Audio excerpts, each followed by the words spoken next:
7 and 8 on this one. Damn. We should talk more, Hershey.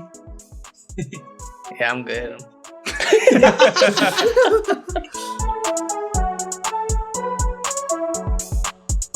What's up, guys? Welcome back to another episode of An Interesting Discussion Sometimes. I'm Harsha. I'm back here with the boys. We got Tarun, Haran, and Christian. And today we got a special returning guest, Anuj. And we're going to talk to him about the new Kendrick album. We're going to play a game and then a whole lot more. So before we get into all that, Anuj, you want to introduce yourself again or reintroduce yourself to the podcast? Yeah, for sure. Hey guys, I'm Anuj. Again, I went to college with all these boys. Great dudes. Very happy to be back on the podcast. Thank you guys for having me. Of course. Awesome. Yeah. So on our last episode, we did talk a lot about music, and then the last week, the new Kendrick album, Mr. Morale and the Big Steppers, came out. Anuj, what were your first instant reactions, and what do you think about it now? Yeah, so I guess just off the top of my head, at first I actually didn't love it the first time I listened to it. I thought it was good, quality wise, but I didn't know if it was really an album that I personally enjoyed. Mm-hmm. But after a couple more listens, I am a big fan of it. But yeah, that's just kind of my first thoughts on it, initial impressions and everything like that. But I'm curious, what did you guys think of it in general? That's the exact same reaction I had. Yeah. It kind of reminded me of To Pimp a Butterfly, because when I first listened to it, I was like, oh, there's a lot of deep stuff here, but I don't know if listenability, if I can really listen to these songs. But looking back now, I'm that album's has a lot of good songs that they're deep, and also they're you just listen to it, chill and listen to it. Yeah, definitely. Yeah, I got similar vibes on this, but I think the thing that stuck out to me the most is just how open he was being. And I guess we'll talk about this more later into the podcast, but yeah, he was just opening up about a lot of deep stuff and stuff I guess that has been troubling him for many years. And I guess it's not something that most rappers ever really talk about, so it was cool to hear about it. And it's deep stuff that happened personally for him. Because I guess he's talked about deep stuff before, which in terms of his own race of people, but this was stuff that was literally troubling himself. Yeah. Yeah, the level of personal introspection that he does on the album, and the amount that he's willing to just put out there about himself. Because Kendrick's talked about social issues and his childhood and where he's grown up and stuff, right? He's talked about himself, but never in this way where you can hear about the thoughts in his head. The things that are troubling him, the stuff that's bothering him that keeps him up at night, his relationship with his wife, and some of the issues that they've had and things like that. But yeah, just in general, I definitely agree. This is the most personal he's ever been. And I think especially this was part of the first listen. It was just a lot, especially on We Cry Together, where it's just a 7-minute track of them cursing each other out. But that track is still so good. I can't put that on in the car. This past weekend I went on a trip with my family. I didn't even realize they were rhyming too. Yeah, and it's all spoken word poetry. Yeah. And it's 7 minutes of that, and it's so good. The track is still so good, but it's not something that you can just put on. But there's just so much that he's putting out there that I just loved. That it was just so raw, and I think that's super unique, like you said, for any rappers. Yeah.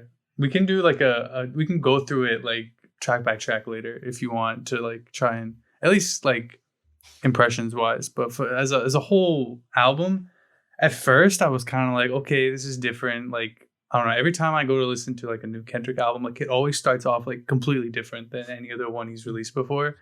And so the expectation, contemporaries, you kind of know what realm of album you're gonna get. You're just kind of surprised to hear what it actually sounds like. But Kendrick, it's so drastically different every time, but it's also so him. There's no way that you can describe it other than it's different but the same. It's a level of familiarity without it being the same thing over and over again. Yeah. So I definitely agree. It was first listen, I was a little, because he's always incorporated different kinds of music. Obviously To Pimp a Butterfly was heavily jazz. And then Good Kid, Mad City was more urban rap, and I guess it was kind of, if you were to release it now, it would be like borderline trap, I guess, but not really. Yeah. But this was it's just like melded so many different things together that it wasn't really like, oh, this is an R&B influenced album, or oh, this just reminded me of like a classic hip hop album rather than being a rap album. So I definitely thought it was really good. The song that stuck out to me the most was the one you were just talking about, and it wasn't even like what they were saying. It was like, I was just so genuinely impressed by, I have to get her name right, like the female actress who did all this spoken word. Dude, she popped the fuck off. Dude, her delivery is crazy. She, like, I could tell that she was like acting, but it also felt so real. That I was just so impressed with like how she was delivering all that shit. Like, that was the most impressive thing to me, like on my first listen, was how real it sounded. So like, you knew it was somebody professionally doing it. Because a lot of the time you get people who they just do, go on somebody's album to do like an interlude or something like that, where it just, they're just being them. But she put on like this perfect character. Her name's Taylor Page, and I looked up who she was after, and crazy actress. She did such a good job. So that was probably what stood out to me the most on my first listen. Agree. Yeah, like. Just like a quick point on that, like the delivery that she has in one of the lines, like you hear her voice break. And I remember I heard that and I was like, this is an actual, like, it sounds like they're having a real argument. Like, this doesn't sound like a song that they're performing. Right. This sounds like a real argument. But just like how real the performance was, just an instant delivery, like you're saying. Yeah. I wonder what it must have been like in the recording studio, just like fucking yelling at each other. They had to like really get in character. I wonder how many takes they had to do. Because like, imagine like you say all that shit and then like right after you're like, okay, we're good, and you're just like smiling at each other, like, hey, good job, you did really good in there. No, that's true though about the takes, because I remember watching like a bunch of Tom Hanks interviews on his like voice acting. Voice acting. I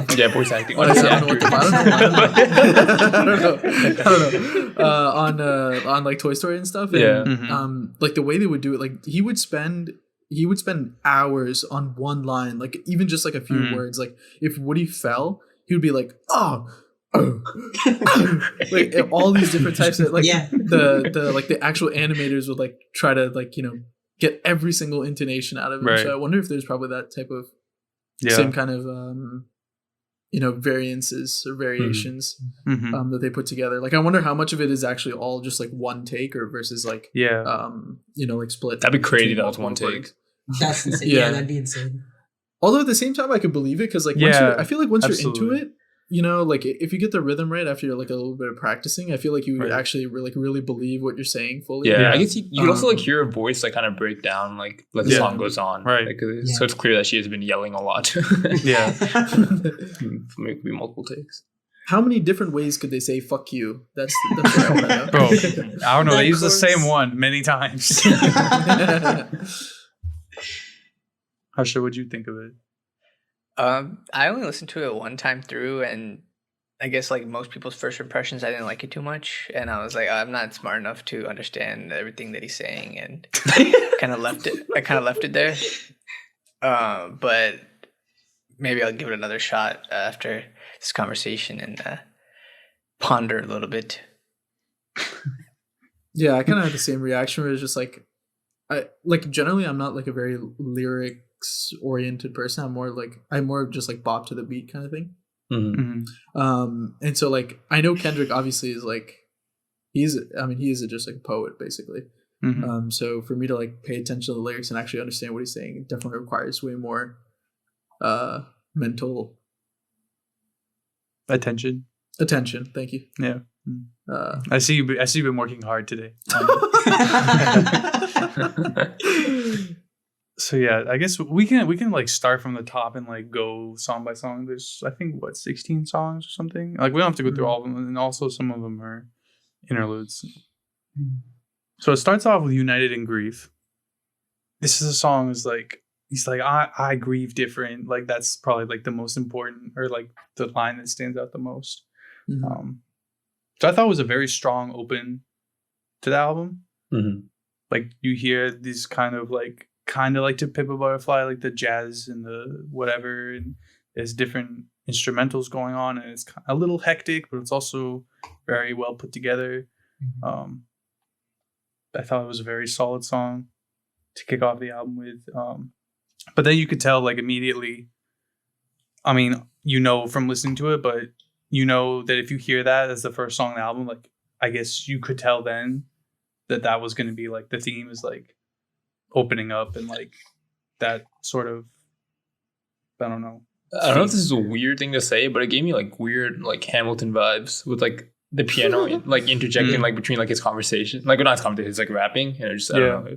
I that was like the first impression I had. I also thought that the like instrumentation stuff at the beginning, like it sounds like they're like getting ready to put on a play. Like I don't know if that was the intention or not, but I definitely got like when you're talking about like Hamilton, it sounds like they're getting ready to put on like a musical almost. Imagine a Kendrick musical. that would be interesting for sure. And it all culminates so we cry together. No, that's true. I definitely feel like this album is like super theatrical in a sense. Yeah. Like in general, I also think it's more like gritty, aggressive kind of too. Mm-hmm. Like more. I mean, you kind of touched on this, Ron, but like down in the depths type of thing. Yeah. I think like the first like 9 songs are like a lot more like confrontational, I guess, and like a lot more. And I think like the second half for the album, I guess, which is so is the first half like Mr. Morale, or that like okay, yeah, I think so. Yeah. Second half Big Separate, yeah. And I guess the Big Separate is a little more like self-reflection, a little less confident. Like I guess like the first half is just a lot more like toxic, I would say. Like, no, I agree. And like I feel he's talking about like his like how he's like viewed as like a god kind of like a little bit and all that. Yeah. I don't know. I like how they split it up. I definitely do. Yeah, it too. And also something that I do like is like right at the beginning there's like minimal production, I guess, on this. Like I love I'm a little biased. I'm a big fan of like piano and keyboard stuff. Like there's a piano behind me. Like I like grew up playing piano, so the second that I heard like all this piano production, I like immediately loved it. So that's definitely like something that's biased on my end, but something that I really enjoyed about the album. If we're talking about the piano, the one song that stuck out to me in the first half of the album was Father Time with Sampha. That one was like I already love Sampha because like he always does really good interludes like in songs, but then like also like the piano like that they were doing, or the keyboard they were doing in the song was like really nice as well. Yeah. I guess. Sorry, go ahead. No, you go ahead. I guess just in general, Father Time is my favorite song on the album. I also love Sampha, and like the keyboard riff that he does is just so good. Like, oh man, I also love the way he comes in on like the chorus, and like I guess I'm jumping out ahead a little bit, but yeah, I just loved like the track and how it was put together and everything. Like you're talking about, like that keyboard. It's crazy. Yeah, I guess we both come from piano backgrounds, so it makes sense. Yeah. Way to flex that real quick, Ron. Yeah. No, I'm just saying. I guess we both come from piano backgrounds. I mean, Harsha also had the piano background, so. Yeah, but you didn't I like that flex song too. Okay. I think it's mid-song, mid-album. Nah, I like that song. Yeah. How did you feel specifically about the riff by Sampha? It really spoke to me in my childhood. Okay.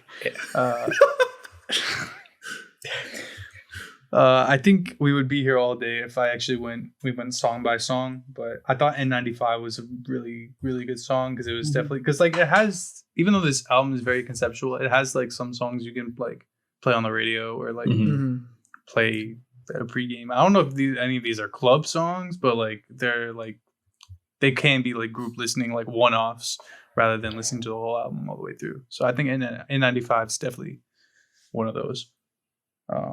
Yeah, definitely. I guess, the next standout for me is Father Time. I mean, like, I do like Worldwide Steppers and Die Hard. I still have, like, I probably listened to this album like 15 times already, but I still don't know the name of every single song because I just, like, put the album on and, like, they don't say the name of the song in every song. So I haven't I guess like dignified when one song ends and the next one begins and like what it's called. So, but definitely Father Time is, I think it's also my favorite song. It's either that or Mother I Sober, but yeah, those Father Time is definitely, I think, I've never heard anybody like talk about that subject like it, and I guess we kind of have to explain for people who haven't listened to it. Father Time is talking about like men with like father issues, or as they sang in the song, daddy issues. And I feel like as a society, like we kind of like talk about like women having that problem a lot more. I guess in rap, they always talk about like, oh, I grew up without a father. But in his case, he's talking about like he grew up with a father, but he has like issues with that relationship. I feel like that is like a subject that was never talked about ever. Yeah. At least, I mean, it probably has been, but I haven't heard it contemporarily like popularized. So that was definitely, that's probably one of the most unique songs that I've ever heard. And yeah, I think anytime Sampha's ever sampled or featured, like I don't know, he just, I've never like seeking out. Never, sucked out. I've never gone out of my way to listen to his individual work, but yeah, anytime he obviously what's the Drake song? Shit. Further Time. Too much. Further. Too much. Too much. Oh yes. Yeah, too much. Yeah. And then of course, yeah. Yeah, Father Time. Wait, what are you talking about, Haran? I don't know. I think Furthest Thing. I don't know what Drake song I was thinking about on that album. I'm thinking, and then there's the Kanye song. Saint Pablo. Yeah, it's on Pablo. Oh, is it Saint Pablo? Is it Saint Pablo? Yeah. Okay. I just looked up Sampha. The first thing that came up was Too Much by Drake, and the second thing was Saint Pablo. But it doesn't say Sampha's name in it, which is fucked. Yeah. But yeah, he always just, his voice always, like, he's used very rarely, but when he's used, it's like always the right time. It hits, yeah. So I think he did an incredible job. What do you guys think? I guess this is through like the first half of Mr. Morale.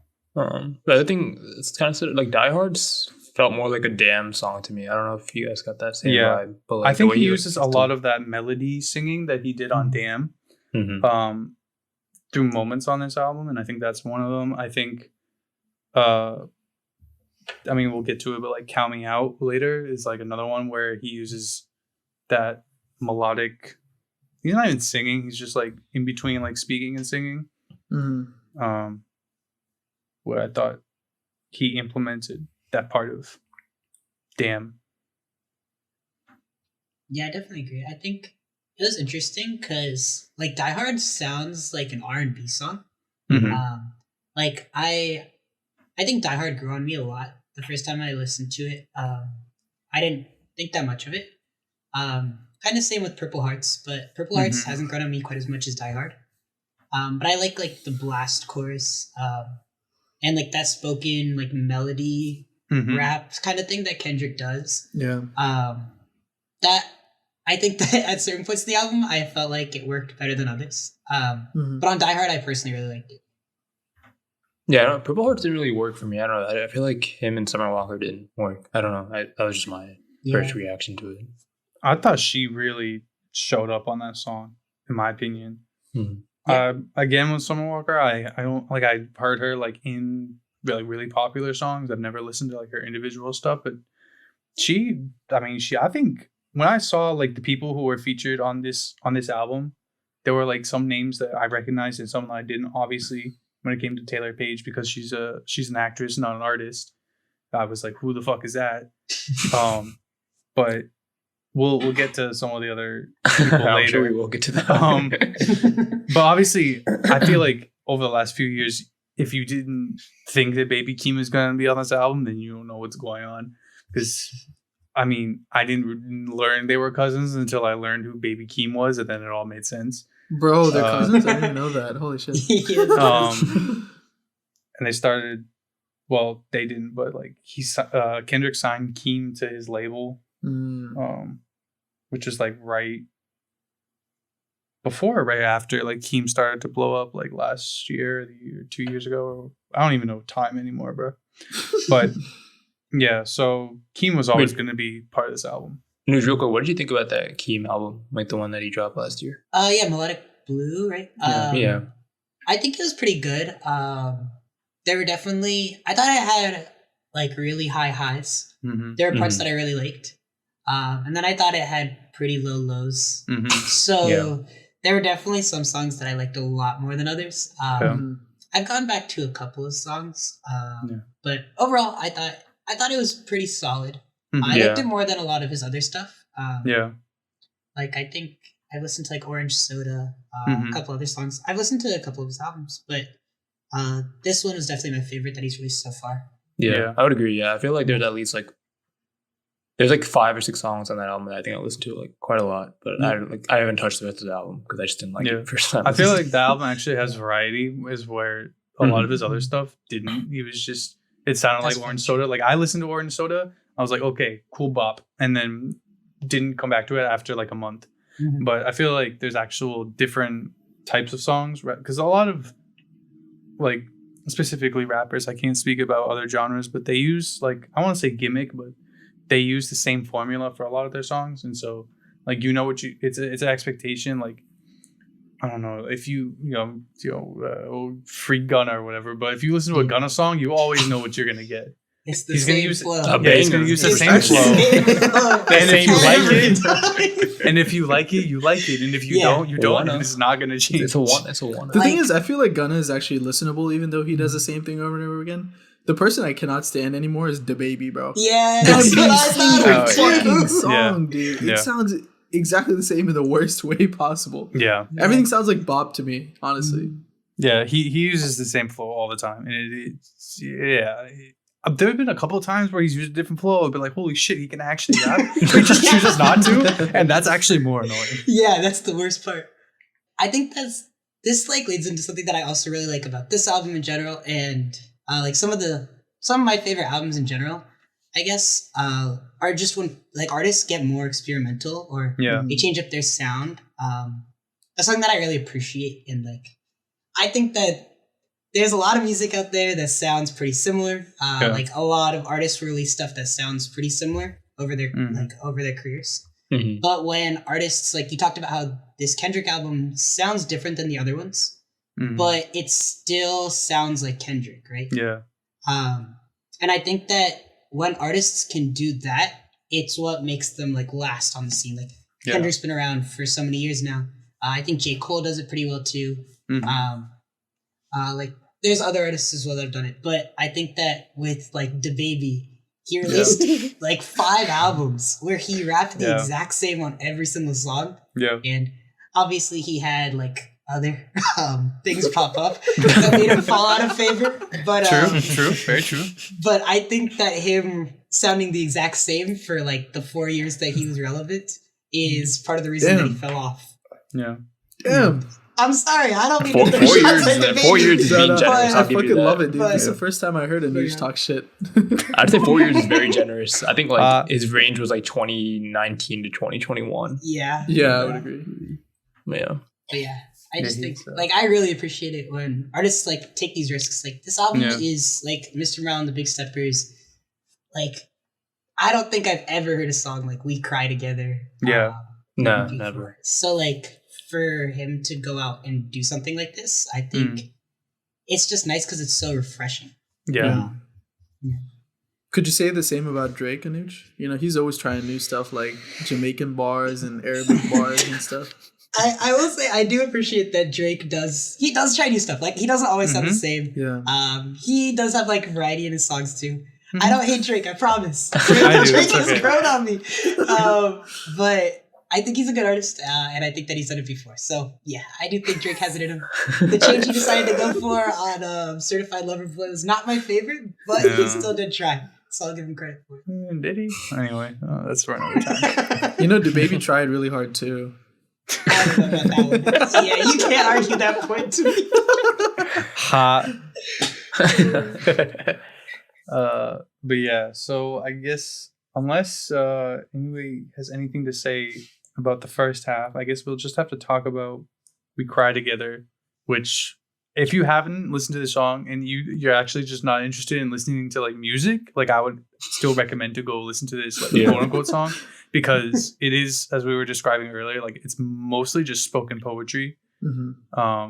Like I said, the first time I heard it, I just thought that Taylor Page just did like a fucking insane job acting in this, and it was just like obviously I love Kendrick, but like I was just so blown away about, obviously he probably like ghost wrote part of her part, but still the delivery that she had on it was just, dude, what if they just improv this shit, bro? That'd be crazy. But I mean, I wouldn't like rule that out, because I mean, like obviously you have ideas going into improv, what you're gonna say, like, but not formulated. But I thought like every time I thought he said something that was like, oh yeah, that shit makes a lot of sense, and then she comes back with something like equally is like, oh fuck yeah, she's right too. Like you can be both like happy with both of them, but also mad at both of them, because they're both, I don't know, you like love and hate both characters at the same time. It's such a weird dynamic to have in a song, but it works so well. It kind of reminded me of Lil Dicky Pillow Talk. I don't know if you guys have heard that song. Yeah. But that one's also just pretty much Brian. With Brian. If you guys haven't heard that song, definitely go watch Zias's reaction with Bilu to that. It's one of the best videos on YouTube, 100%. But yeah, that song is also just like pretty much just a conversation happening, and it becomes a song, kind of. But it's definitely less toxic and aggressive as this conversation, I would say. But that's not saying much. Yeah. I'm sure some of it had to have been improv, right? Like, because it's like, you know, when you go into a school presentation, you kind of have a script going, but then when you actually present, it's like, you know, a bit different here and there. Like your conference? Dude, shut the fuck up, dude. Shut the fuck up, dude. Don't ever bring that shit up again, bro. That story only lives within episode, whatever, 113. We shared it more than 2 episodes, bro. Oh, okay. Those 2 only. Shut up. But no, how many? Well, I guess what I was leading to is like, if they're improvising, like, how did they know when to stop saying "fuck you"? They didn't. They start saying "fuck me" after that. Yeah, that's the only like thing I was surprised about in that song is the ending. Because,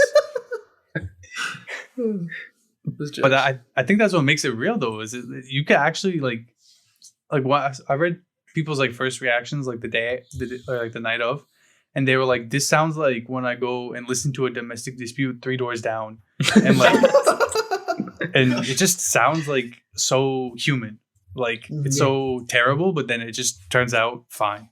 Like it's just so odd like that. But I think they both raise a lot of good points.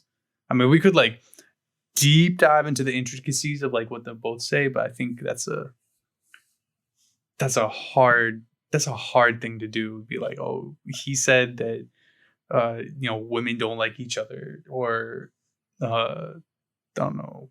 There was just a lot to take in. And I think I pick up something different every time.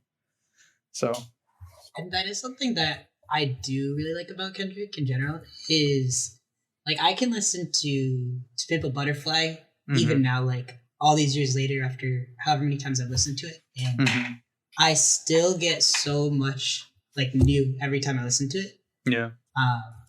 And I think that like really good albums can do that. And I think that it's just like a piece of what makes an album so great. And Kendrick's done it more than a couple times. Yeah. Before we move off this song, everyone should also listen to the clean version of the song out there. It's just silence. It's just silence for 5 minutes.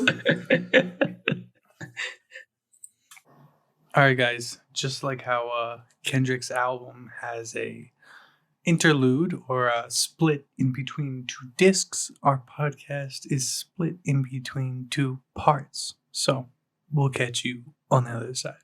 Yeah, so Big Steppers, which is the second disc of the album, even though nobody buys physical copies of anything anymore. Like I said, it starts off with Count Me Out, which does it sounds like a song of Damn, where it has that melodic, like poppy kind of vibe to it. Where he uses like the same sort of melody, or like not melody, but like vocals as he did like in Loyalty, or I don't know. A lot of the songs off of Damn have the same like layered vocal sound to it. Like I said, I wish I could differentiate without listening to them and like right now. But Silent Hill, which I think is a fire name for a song, even though it's based off of like the horror movies and games or whatever. This is where we come up with Kodak Black. When he's like on the interludes and he's like done some spoken stuff on the album before, like even on the first half of the album. This is like the only problem I have with this album. Not that, well, yes, that Kodak's featured, but it's not because of like the fact that he was on a song. It's the fact that he chose Kodak Black.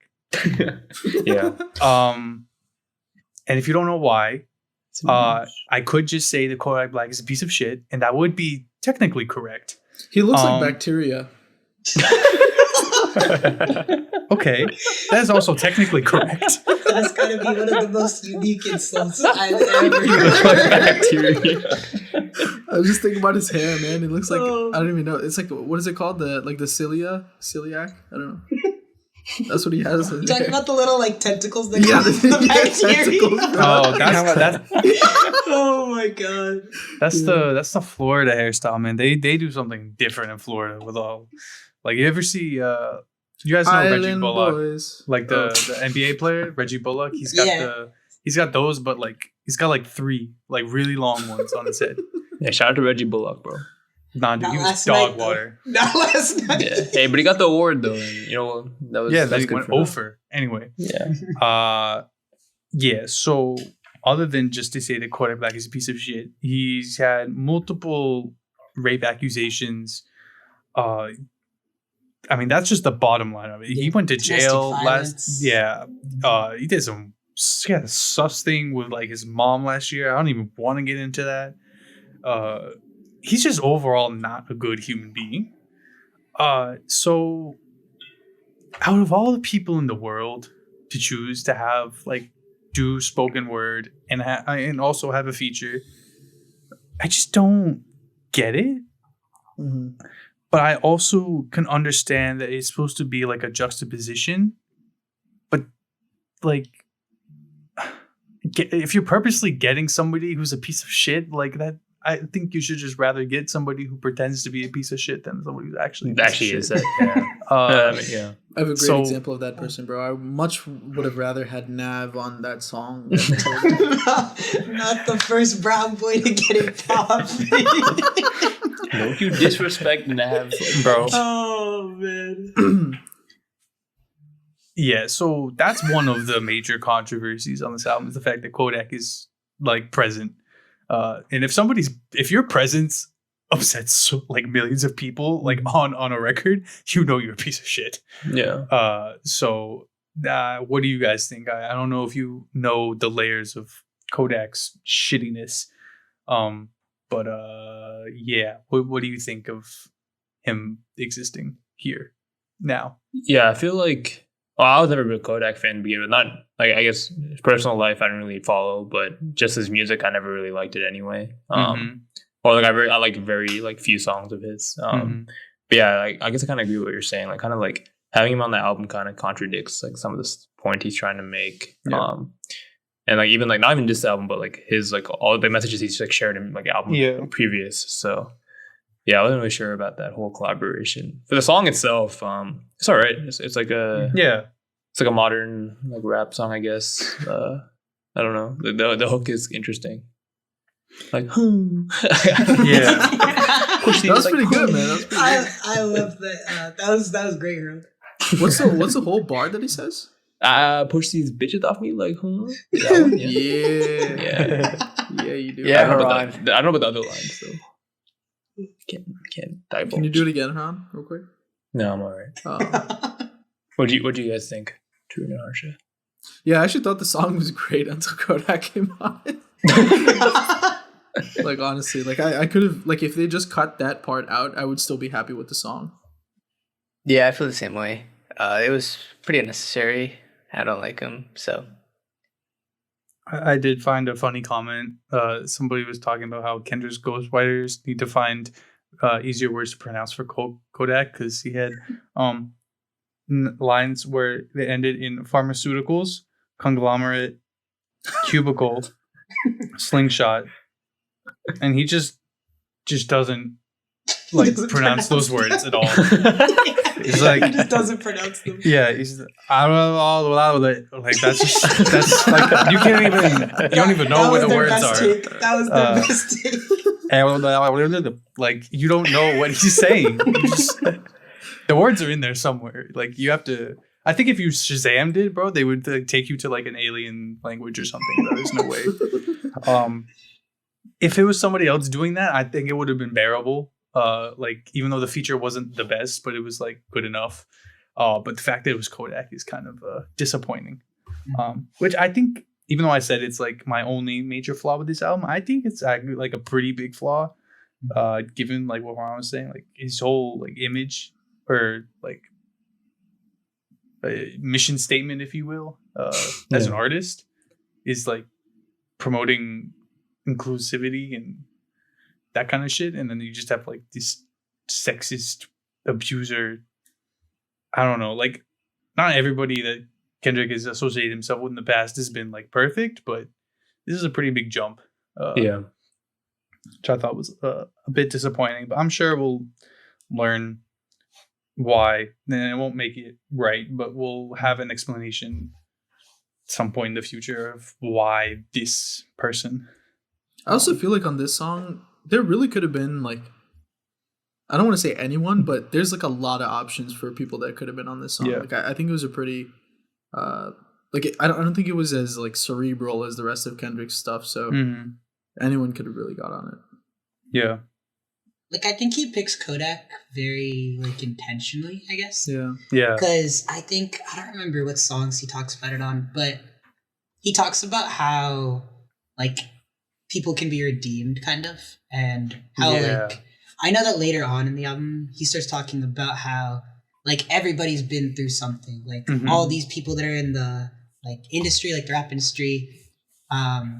He says like half of them have been through like sexual abuse and stuff and things like that. Right.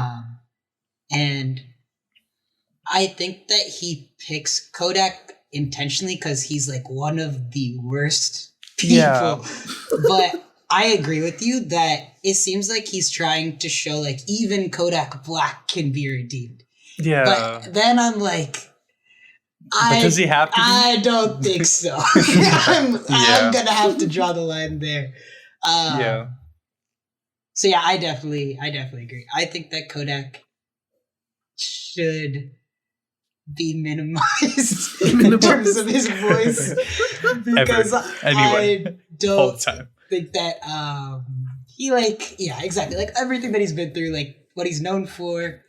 Yeah. I just don't think that it's that great. Yeah. I will say the only redeeming quality of Kodak Black is the interview he did with Barstool Sports like 2 months ago. That shit was hilarious. But that excuses absolutely nothing he's ever done in his life. They were kind of making fun of him during the interview. So it's worth it. But did they call him a bacteria though? Probably not. Is that going to be the quote for this episode? On there.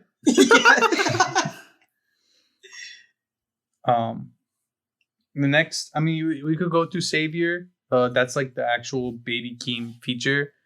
I think this is where I find one of my flaws with Baby Keem as an artist. That hook sucks. The chorus sucks, 100%. It's trash. I like the beat's nice, but I fucking hate the hook so much that I just don't listen to the song. That's my take. Keem is like how Nuge was talking about with his album. Like Keem's highs are like pretty good, but his lows are like pretty ass. Like he I don't know. There's no consistency with what he does, which is very frustrating. It's also going back to what he was talking about, like where you need to experiment. But he's like doing the same thing, but he like doesn't do it well all the time. Yeah. What I learned from this experience is that you shouldn't do a chorus if he's featuring on a song. Yeah. Or at least have a better written chorus. I don't know. The beat is good in the song. Like I feel like it was wasted. I feel like it wasted the potential. Yeah. So that's what happens when you mix family and business, you know. Fair. I personally really like Savior. I think that the hook is all right. I definitely think that the beat is pretty crazy. Yeah, the beat's nuts. But yeah, I personally really like Savior. I like what he talks about, and I thought the Baby Keem hook I thought it was decent. I didn't think it was bad. Yeah, I like the message in Savior, probably top 3 or 4 on the whole album in terms of message. Yeah, the hook, like I'm now remembering like the song. Now I remember that the actual verses are probably some of my favorite on the album. But yeah, the hook is I'm just thinking back to like Kendrick's features on Keem's album were like lit as hell. Okay, but you have to remember that Kendrick is like ghost written for like 60% of what Keem's put out.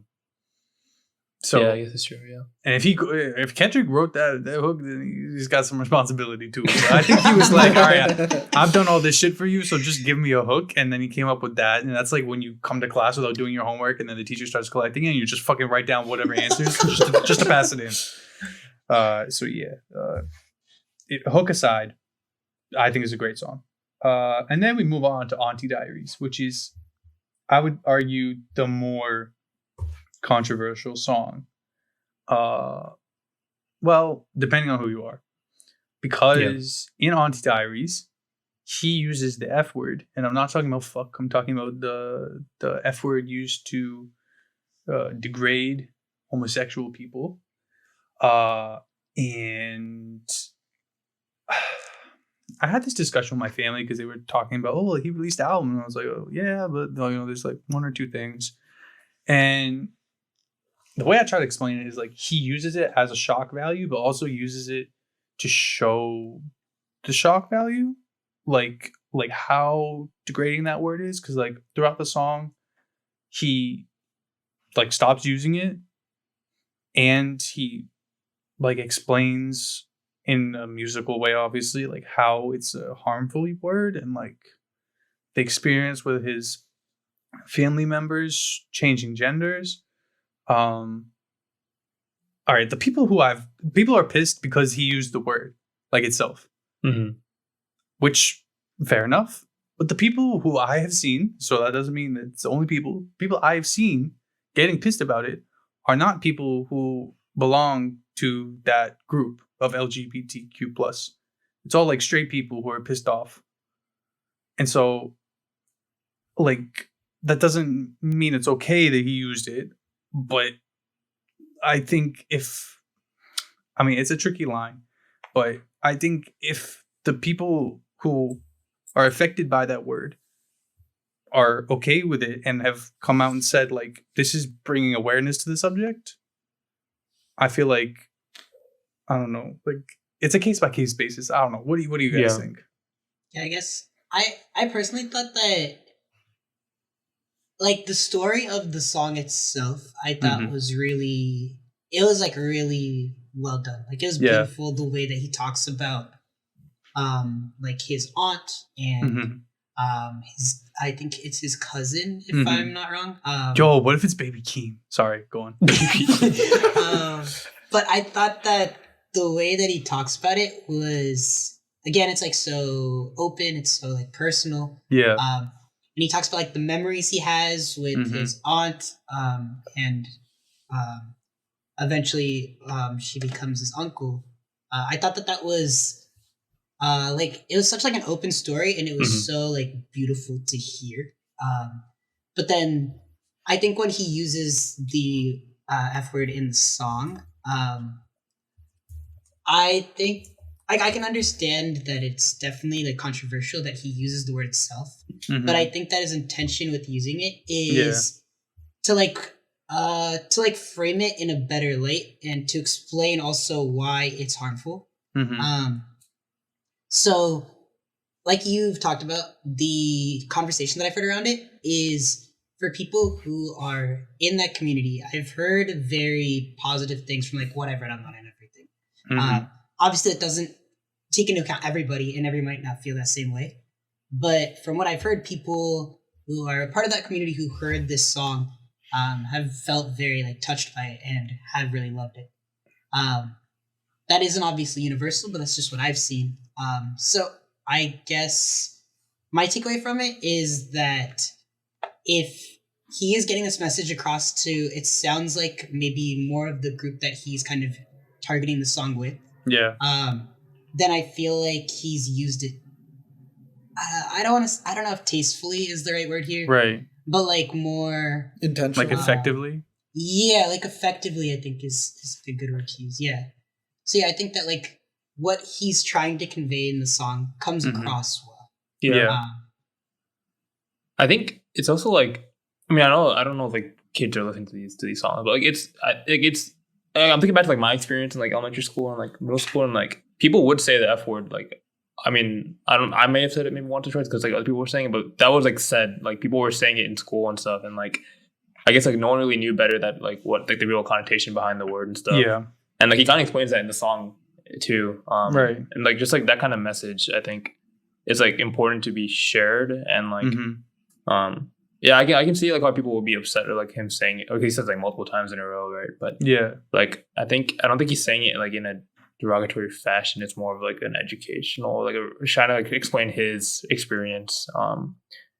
But yeah, I mean, I guess it doesn't really matter what I think. It really matters what the LGBTQ community feel, and like what they feel is the most important, like how they're affected. Yeah, I feel the same way. I think context matters when you're talking about this stuff. So you can't just take it at face value. Oh, Kendrick said the F word and then shit on him for that. So the context is important. And for me personally, like I saw it on Twitter before I listened to the song, so I was kind of prepared, I guess. So I think I understood what he was doing, and I wasn't upset. But then also, who really cares if I'm upset or not? You know, so. I care about that. We care if you're upset, Harsha. Are you upset? No. Moving on. Who gives a fuck? Tarun, do you have any thoughts? Oh. You said moving on. I was waiting for you to move on. No, moving on from Harsha not feeling well. Oh, okay, sorry. Yeah, I mean, I think my thoughts pretty much echo all of what you said. I will also say though that like Twitter especially, what you see on there is really just like, I guess the most, I would say generally is like more of like the extreme opinions, like like people on Twitter just like being super yeah, man, I guess extreme is just like the dramatic. best way to put it. Yeah, dramatic, exactly. Yeah, just to get more impressions and stuff like that. Yeah, no one's gonna be like, "Oh, that was a good album." That's it. Like, yeah, gotta be like, those tweets are not gonna rise to the top of the threads. Right? So like, yeah, I would say like I feel like maybe Reddit is a better place to find like information on like this discussion. Yeah, I think Twitter is generally just like a fucking like cesspool of whack opinions and hatred generally. Yeah, the only, like, I try not to go on Twitter for any people's opinions, but I do go on Reddit, and I think you have to take into consideration that Reddit is like user base most of the time is like straight white males, and so that's like with a grain of salt. But what like prompted me to like really realize that like people were talking about this is I saw a TikTok of this girl who was like super, I wouldn't say pissed, but she was like upset about it. And I mean, she was also upset about the Kodak thing. So like, I understood that a lot more. But it's like, she was like super upset about like, oh, you can't say this word. This is like people saying the N word, which he also says like at the end of the song. He's talking about this like time, I think it was like right before the pandemic, I think it was, where he brought this white girl up on stage and she sang Mad City and she said the N-word, and people got like, because she was like singing along, and it brings this whole debate about like, oh, if the artist says the song and you're singing the song, like that doesn't mean it's okay, but like people think it might be okay because you're just singing along to the song. It's a whole different debate, but it's in the same vein. And he says it at the song. He's like, oh, we can all say the F word, but only if you let white people say the N-word too. Like that's kind of like the last line of the song. But that was this girl's argument, and then there were like a bunch of like LGBTQ plus people in the comments that were like, no, this is actually like raising like awareness to people, like to not use that word as much. So we don't think it's like as harmful. Like it could potentially have been done a different way, but this way is effective and we're not angry at it, kind of thing. So that's where I got, and this is also TikTok, so it's closer to the Twitter than the Reddit. I would say people trying to be reactionary. But yeah, so that's kind of. There's one more, I think, important song, which is "Mother I Sober." In my opinion, I'm trying to remember the song. I know. What do you guys think of the song? While I think about it, I don't remember. I couldn't tell you. I also can't remember, honestly. Anuj, save us, please. I thought I thought that it was a great song. I don't think you guys want me singing. I want to help you guys here. But I thought "Mother I Sober" was. I think it's one of my favorite Kendrick songs, along with "Father Time" on here. It's probably one of the. I think it's the only other song on here that I think is in like my favorite Kendrick songs from the album. He talks about like his mother and her relationship with him, thinking that he has been abused, right? Because she has been abused. So it's like this. It's this conversation from Kendrick's perspective about how his mom keeps asking him if he's like basically if he's okay, and he's like, "I didn't lie. I told her that I'm fine." But she doesn't believe me. And it's kind of it's so like sad to hear because you just hear like his perspective on like, why doesn't my mom believe me? Like I'm telling the truth. Like I've been doing okay, but it seems like she's really hurt. But I think it's kind of up in the air the whole time if Kendrick is really telling the truth or if he thinks he's telling the truth, kind of like if he's blocked it out of his memory, basically. Right. And I'm trying to remember exactly what he says, but later in the song, he's talking to his wife, I believe. And he's talking about his addiction to lust, which comes up a couple times on the album. But when he's talking to her about it, he's saying like, no, I'm not addicted. Like, I'm fine. And he says after that, he's like, and that was the moment that I was lying. Like, I have also been abusing like lust. Like other artists have abused like drugs, like alcohol, things like that. But I've abused like lust. Like I have this abuse for it. And like all this talk about like abuse of like substances or like people or like sexual abuse that he talks about, it's a very sad song, but it's so like personal. And I think this is the part of the album where it's at the end of it, his kid comes on, and his wife comes on as well, I think. But they say like, you did it, Dad. You broke the generational curse. Like you talked about this issue and you like finally told the truth. Like you brought this to the light. Right. And like, it's just his kid's voice and it's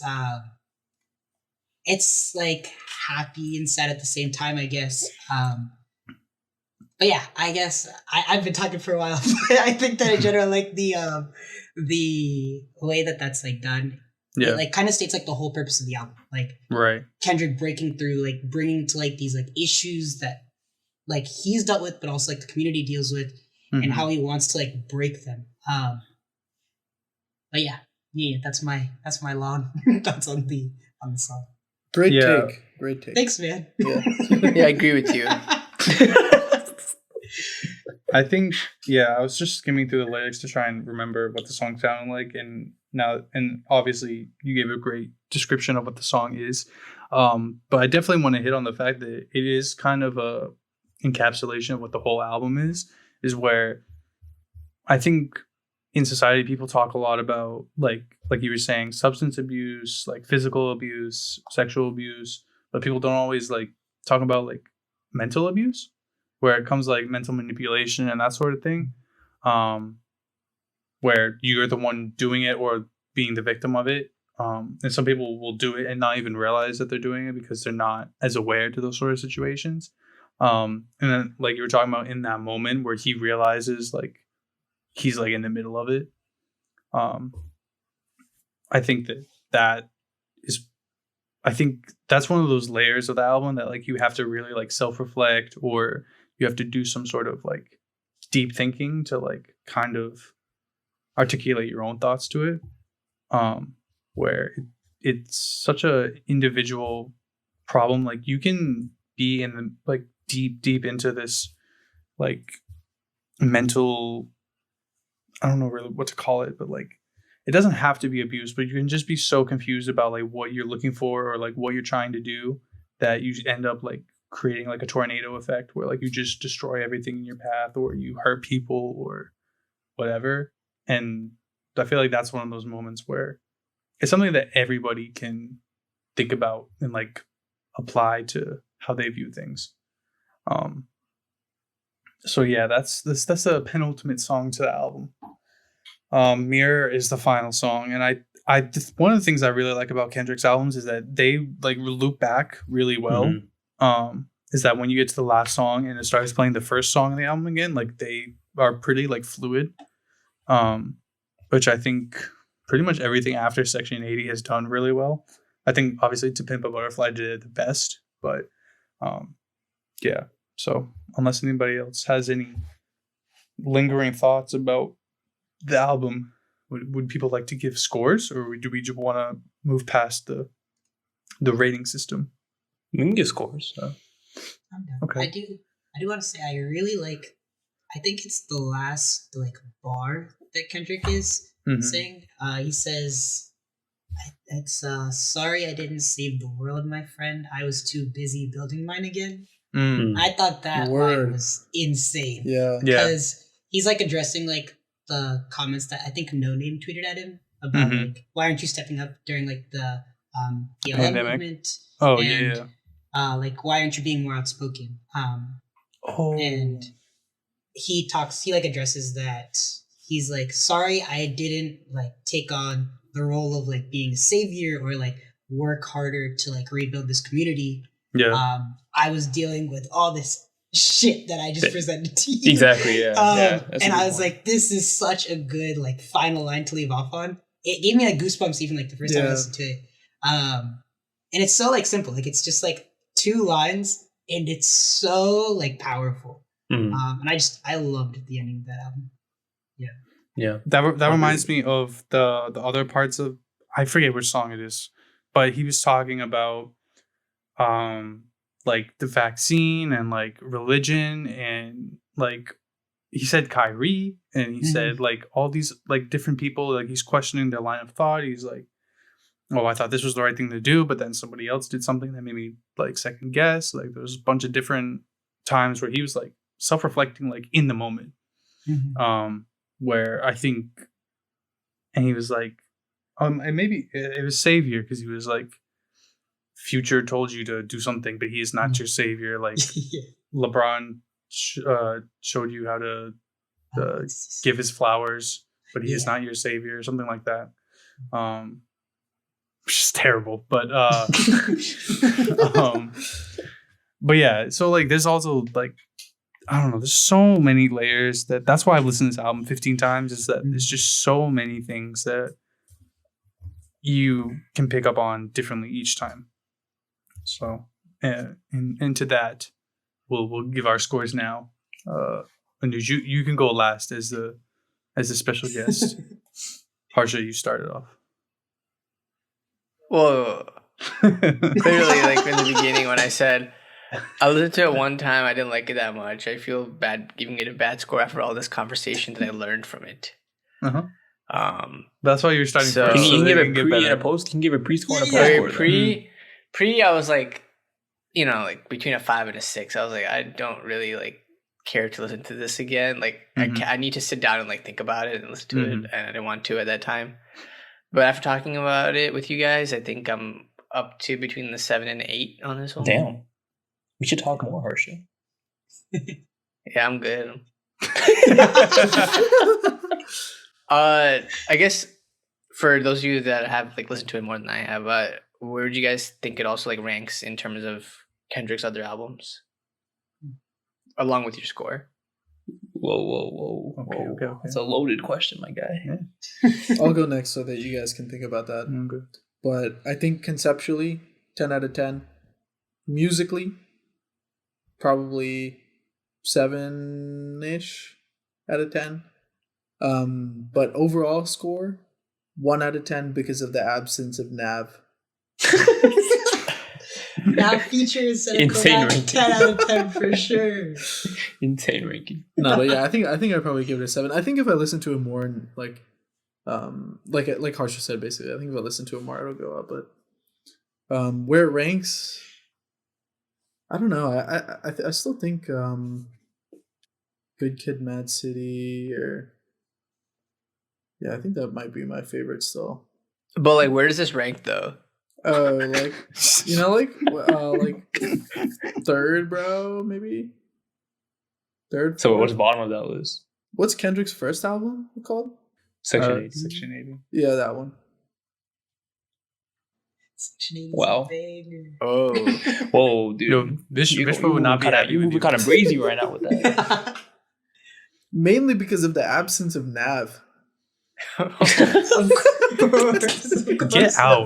out, bro. Wait, do we count Black Panther as part of his album? That's not part of his disc. No. That's we part don't of that's part of his like being an artist. Like those songs he's like done, but I don't think it's part of his like discography. Okay. Oh, discography. Okay. I used it I think I'll correctly. give What this. do you mean? I'll give this album like an 8. I think. In terms of ranking, okay, I just wanted to get this off my chest. Like, people shit on Damn a little too much. I think it's a good album. Like I think listenability, Damn might be like. Wait, what? He just said he damn. just said damn. Continue with your sentence. Like I think the listenability, like Damn has like a lot of, because there's like what, like 15 songs on the album. I swear, like I could listen to like 10 of them on repeat for sure, at least 10. So that's loyalty. I was gonna say that. But like on this album, like I don't know, like it just came out, so like I don't really know how many songs I could like listen to like multiple times like after. But ranking, oh god, wait, Untitled Unmastered on there too. Yeah, I was just about to say that because I redact my previous statement. I think Untitled and Mastered is the last because I literally don't remember a single song on there for some reason. Okay, I love Untitled Unmastered. Okay. So. Dude, I don't know what to. I can't rank. I'm not answering that question. I don't. What the fuck? You have to. No, I don't. Harsha said, you didn't even rank. What do you mean? I said Untitled. You gave You gave one, and you just gave bottom. No, he said like third. Yeah. Right? Okay, he said third in the end. Yeah. But like, that doesn't like. But don't you want to know the full ranking? I just asked where this ranks in the rest of it. So you can just give me a number. I don't know if I can though. I feel like it's. I need Dude, time, you're being really difficult right now. Jesus Christ, give a fucking number. There's like what? Like I feel like it's not Just fair give to it judge an 1 through album 8. 2 weeks after it came out. I feel like it's not fair, especially compared to like all these albums that have been out for like years now. So, that's my answer. Hey, Christian, you go, man. You're so difficult, man. Okay, so I think I came to the hard conclusion that this album is like a 9.3. Damn. 93. 9.3. Nice sig figs on there. Anyway, I think it's above Damn, but I think Ron's right that Damn does get too much shade. I did not like Damn a lot when it first came out, but it did grow on me.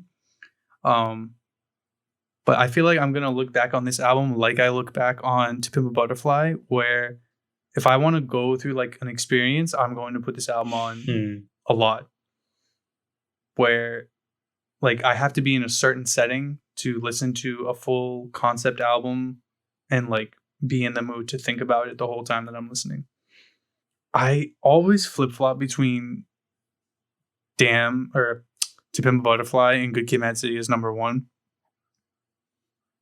And this is very, very close to both of those. I think it's just short of it because, well, I did talk about how much I don't like the fact that Kodak is on here, so that does bring it down a little bit. Just like morally, oh, Mr. Morale, it's deep. But morally spelled like morale. I see. What? Shut up, Nav. But you know, if we're talking about a full ranking, I'm gonna have to start with. But we're not. Oh, but he said I could. But he said I okay. could. Okay, fine. C4, which I don't know if you guys have ever heard before, but it's Kendrick's first mixtape or his second mixtape. Okay. Which is it's the Carter 3, but Kendrick over tons of different Carter 3 beats. Really raw, great mixtape. Overly dedicated, very up and down mixtape. Has some highs and has some weird lows. If you want to hear the like maybe the worst Kendrick song you ever heard, it's called Michael Jordan. How does it go? Or yeah. Oh no. The worst one is Bitch I'm in the Club. That's the worst Kendrick song. I think I've heard that actually. How does it Dude. go? Bro, this is like pre Good Kid, Mad City, and he's like, "Bitch, I'm in a club." I hate the Kendrick flows on overly dedicated. Some of them are. I won't go through all of them, but we'll leave the mixtapes alone. But I do like Section 80. I do think the Section 80 has some lows on it. Where what's a low? Name a low. Blow My High. No, I like Blow My High. The first Kendrick song I ever heard was what was it? It's a song about the relationship. Swimming pools. No, shut up. No makeup. Yeah, No Makeup. And even though that's the song that got me into him, I think it's the worst song in Section 80. L take. Oh, L I don't know. take. Because behind no. L. If you don't even give a ranking, you're not allowed to fucking talk about my ranking. Shut up. So cringe, but it's like I'm the Twitch chat. I'm the Twitch chat right now. L plus ratio plus you fell off. But yeah, it's probably. I'll stick with To Pimp a Butterfly 1. God damn it. Good Kid, Mad City 2. I'll put this 3, and I'll put Damn 4, and then Section 80. All right, just take it away. Let's see. I think I have a similar rating as you. I'm like between like a 9 and 9.5. I think my biggest gripes with the album are just that the reason I don't think it's a 10 is I don't think that the Kodak inclusion is a great idea. Yeah. I think it falls flat. And I also think that there's some parts of the album where I felt like Kendrick wasn't as coherent as he is on other albums. Like some of the stuff he's trying to get across is kind of hard to grasp. Part of that could just be like Ron was saying, like we've only had 2 weeks with the album, and if there's more time, then maybe I'll like have a better understanding of it, and it won't be something that Kendrick did like not as well. But I just thought that some stuff wasn't as coherent, and part of that could be that he's just expressing emotions that are so raw that it's hard for him to put it into words understandably. So yeah, I guess that's the only reason that it's not like a perfect album for me. Yeah. But I do think it's really, really good. As far as ranking goes, let's see. So from the 5 albums, for me, it's probably Section 80. I didn't even say Untitled Unmastered. I do like Untitled Unmastered. It's probably above Section 80. Sorry. Above Section 80? Yeah. I think I would put Untitled Unmastered 4th.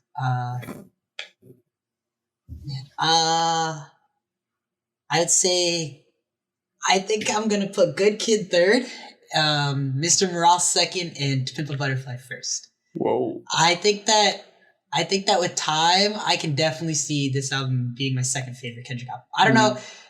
To Pimp a Butterfly is one of my favorite albums, so I don't know if it could quite get up into like that top 3 for me. Right. But yeah, I definitely think that it's Definitely like 2 or 3. Right now I'm gonna put 2. Yeah. Interesting. Nice. It's definitely. I agree with the fact that could be a grower, where over time, you get more attached to it. Yeah. Why are you laughing, man? Lots of replay value. It's so disrespectful. But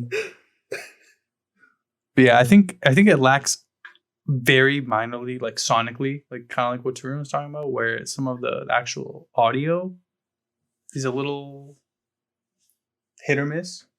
But the content of it is like on par, I think, with To Pimp a Butterfly. Yeah. Like the intellectual part of it is just. I mean, if it's gonna take 5 years for the next one, bro, I'll wait another 5 years, bro. It's just insane. So that wraps up our Mr. Morale and the Big Steppers conversation. I didn't think we would spend over an hour talking about that, but we did. I think we went pretty deep.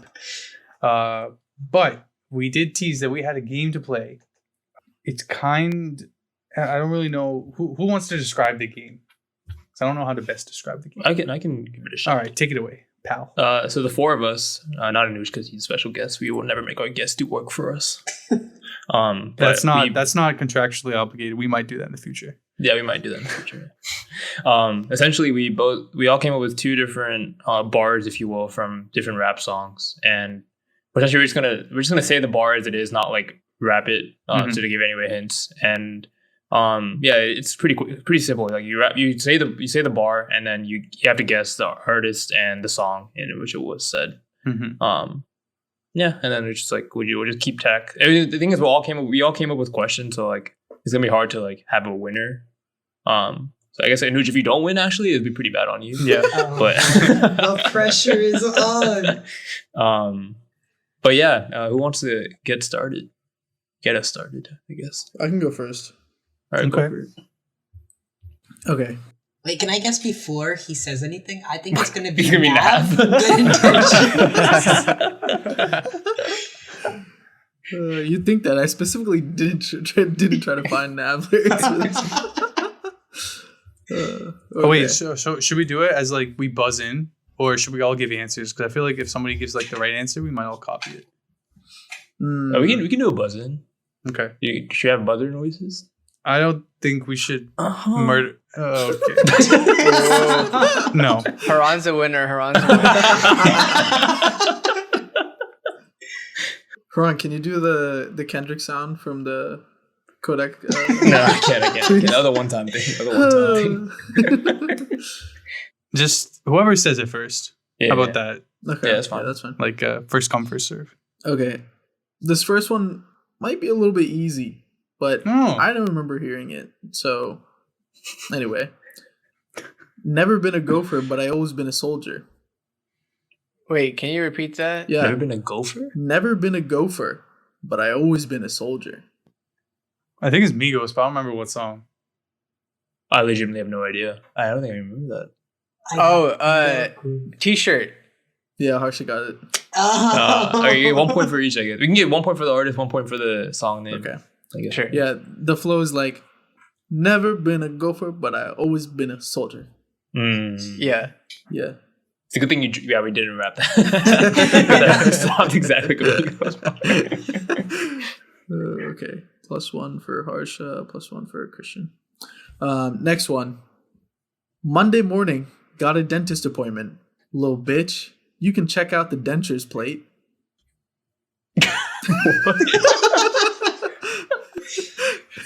That's an all-time bar right there. Dude, if you guys get this, bro. If you guys get this. Honestly, if someone could guess the artist for this, I'll just give you the points. Because like I think it's pretty hard, but especially the way I said it, I feel like it's really hard. Can you repeat that one more time? Sure. Monday morning, got a dentist appointment, little bitch. You can check out the dentures plate.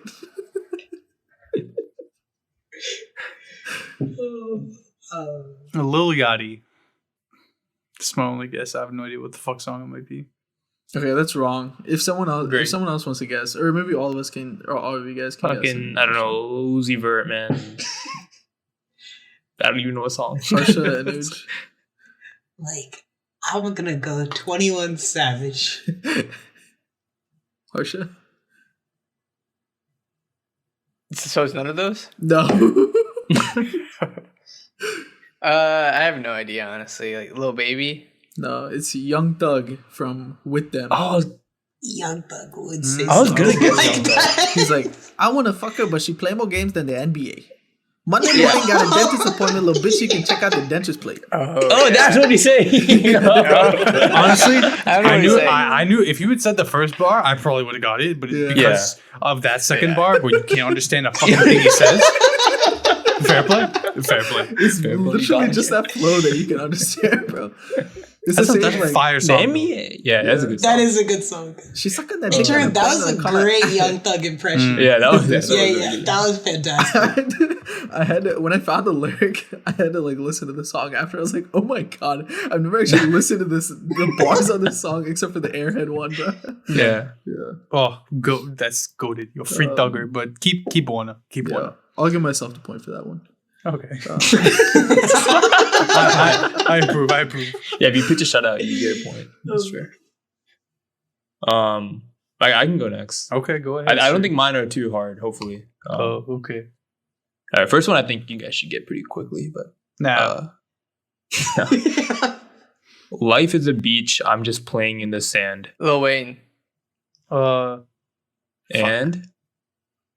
And fuck. Drake. I don't know. Yeah, it's intriguing. I mean, no, The song. artist is fine. Yeah, artist is fine. Oh. You know I'm it? so bad at this. Christian had the other Bill artist. Gates. Bill What? Gates. No. Is it No. is it Bill Gates? No. No, Christian also said the other artist in that song. Yeah. It's Oh. Carter the Great. Fuck. Oh. Wait. Sing it, Harsha, sing it.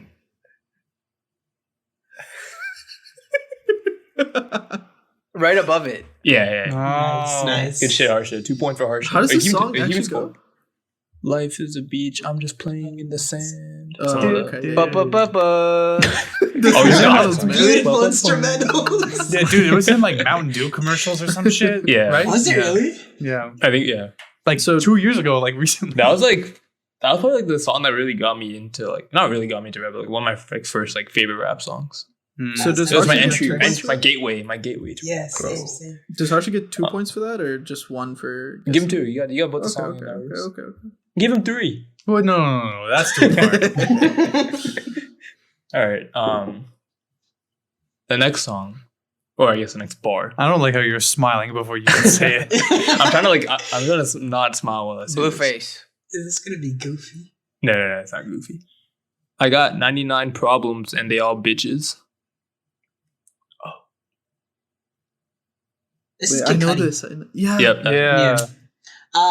This is Kid Cudi off of I Got 99 Problems and They All Bitches. Yeah, you got the flow. You got the flow. What song is this? It's I'm off like of Jig- Man on the Moon 2. I'm like Jigga one. Man, carefree living. Yeah, go Soundtrack to my life. Soundtrack to my life. Yeah, Yeah, Harsha got the steal. there it is, Harsha with the there it is. steal. All right, so Nuj gets one there, and Harsha gets one. Damn. Nice. Good work, guys.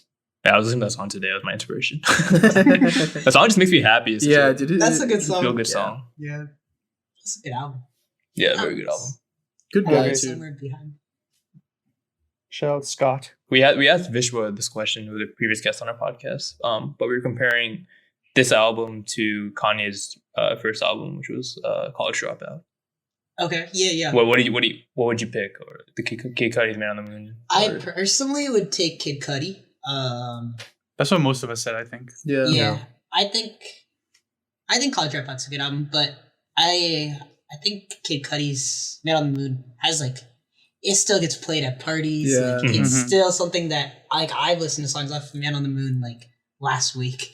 Yeah. That album is so good. It's also had so much influence on the industry and stuff too. So Yeah. yeah. I'd take True. Man on the Moon personally. Fair. I'll hop in next. I took portions of songs that were a bit longer, so that may make it easier or harder. We'll see. I'm not gonna feel comfortable saying this part. Don't say the N word. I learned, man. I learned from the song. Big Daddy, have you ever felt Chanel fabrics? I be dripping to death. I need a casket. We got more stripes than the rest. He foul, tech him in the middle of the field like David Beckham. David Beckham in a bar? Mm-hmm. This sounds like some Rick Ross. he said Chanel. Mm-hmm. Anytime I hear. Wait, what was the first one? Big Daddy what? Big Daddy, have you ever felt Chanel fabric? How does Rick Ross say that? He's like, I feel like there should be a who in there. It feels like there should be. Big Daddy, have you ever felt some Chanel fabric? That's how he said it. Wow. I don't know who this Bend it is. like Beckham. Oh, that's Pop Smoke. What am I doing? Without Beckham. Woo. Dude, I have no idea, man. Dude, I legitimately have no idea. Is this like artist we know? Mm-hmm. Beckham. Who would say Beckham? Dude, I'll just say Migos. Fucking Playboy Cardi, man. I don't know. Mm. Okay. Cardi doesn't talk that much in the song.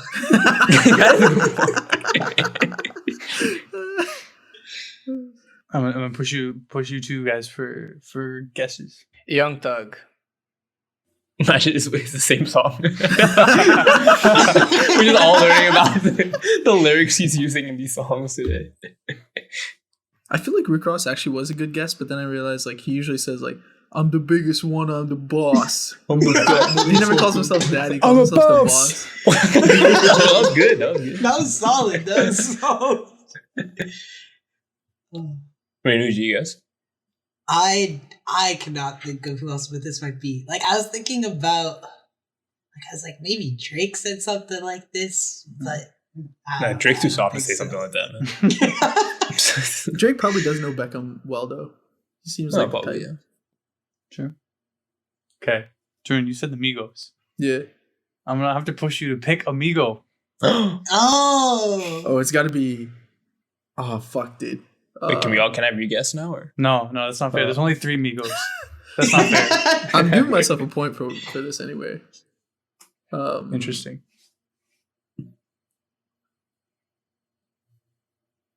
There's only 3. I think it. Yeah, I think no. I think it has to be Takeoff.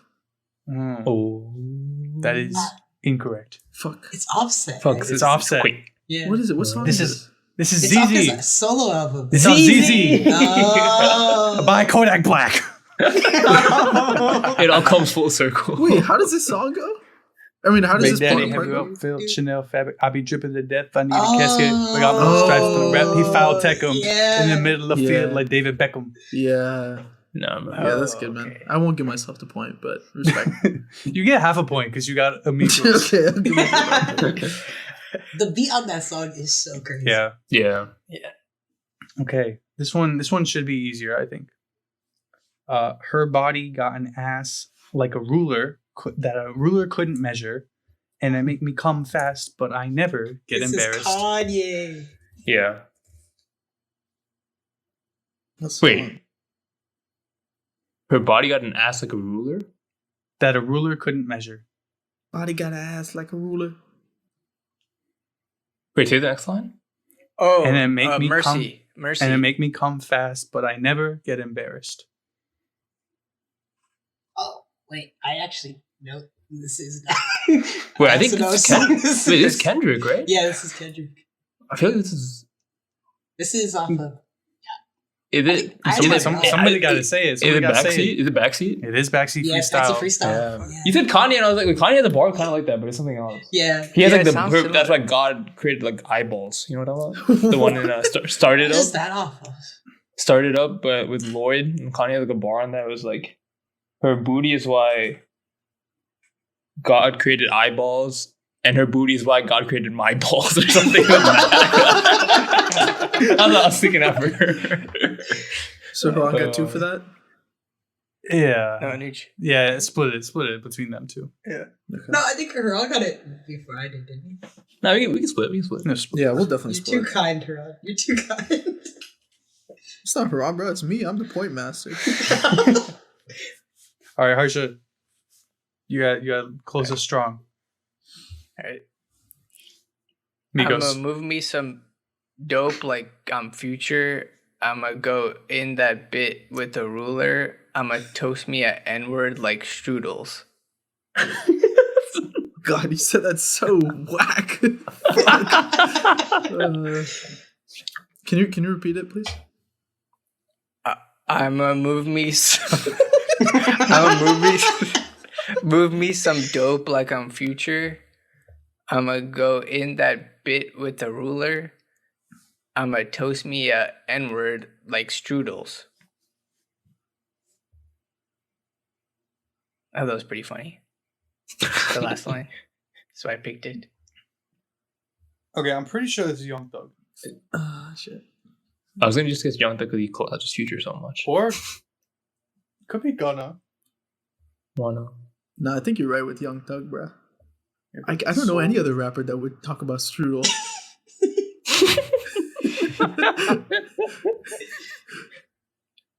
Well, I guess is he right about Young Thug or shit? Yeah. Who gets the point for that, though? Christian said it first. But I confirmed. You don't get a point. Thanks for that. Wait, can you say it one more time? I'm trying to get a song. It was Young Thug. What? Oh, I thought you were telling me to say it again. My bad, man. No, I meant the lyrics. He wants me to repeat the lyrics. Okay. I'ma move me some dope like Future. I'ma go in that bit with a ruler. I'ma toast me a N-word like strudels. I don't know any of the Young Thug Future songs, unfortunately. The names, at least. Honestly, it could just be a Young Thug song without Future. Is it who? No. No. Oh yeah, that's right, Haran.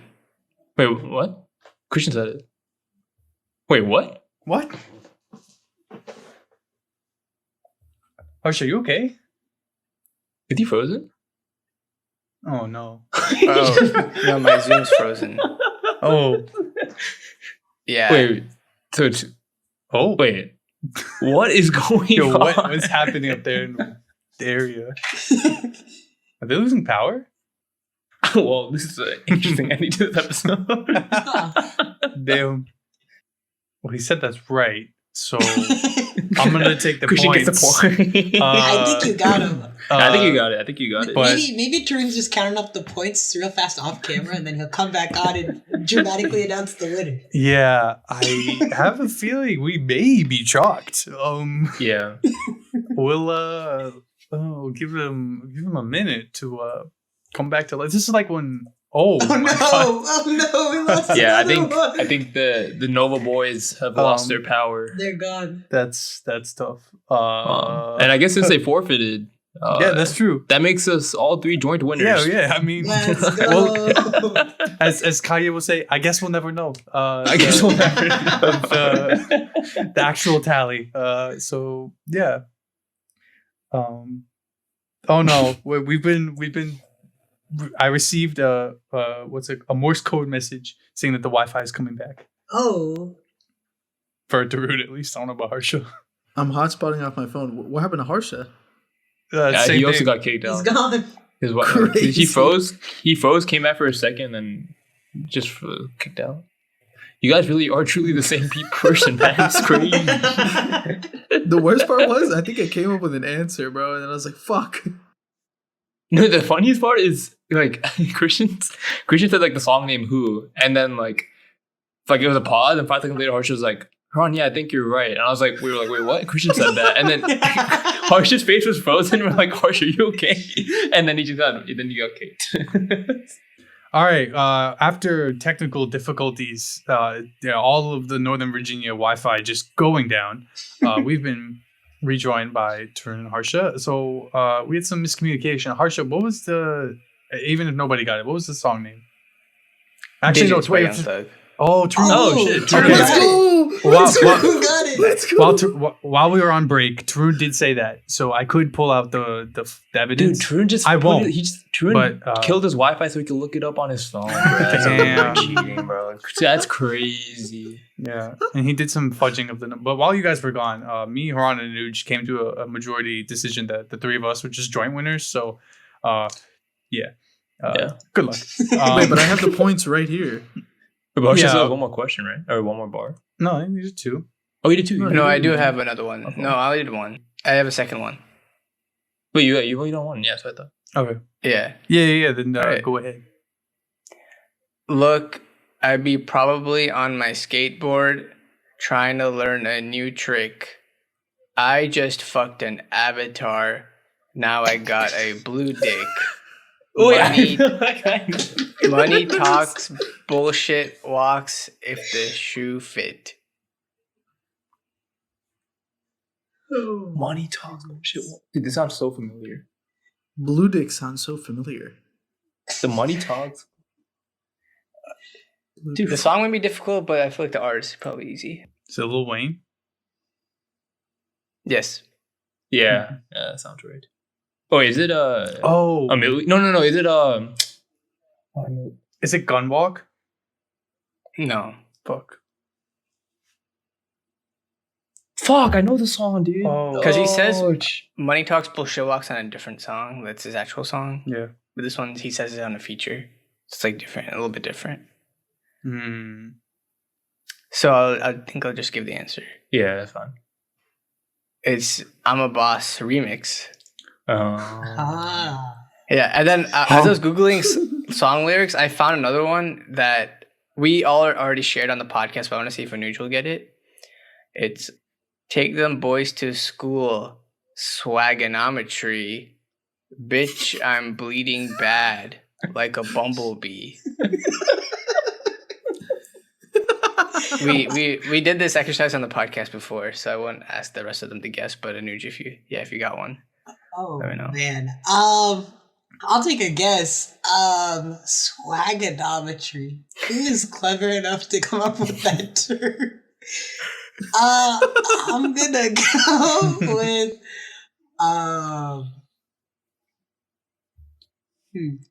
I'll go with I don't know, bro. I'll go with our boy Nav. He hasn't gotten enough love on this episode. Keep it that way. Or does someone else know the answer then? Isn't it Thug? Yes. It's Young Young Thug. Thug, our friend Young Yeah. Thug again. Thug, baby. What song was it though? Best friend. That's my best friend. Right. Well, even though Harsha, you're my best friend, I have to let you go. Fix your internet.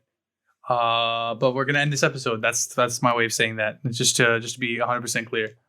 Yeah. We want to thank Anuj for coming back again. We had a great musical discussion. You have anything you want to say before we wrap this up and head out? No, nothing else from me really. Thank you guys for having me on. I appreciate you guys deep diving into the Kendrick album with me. It was a lot of fun talking about it with you guys. Yeah. Oh yeah, nothing else from me. Just thanks for having me on. Awesome. We definitely appreciate Anuj taking some time to hang out with us for an hour and a half or so. We hope Tarun and Harsha's internet gets fixed quickly.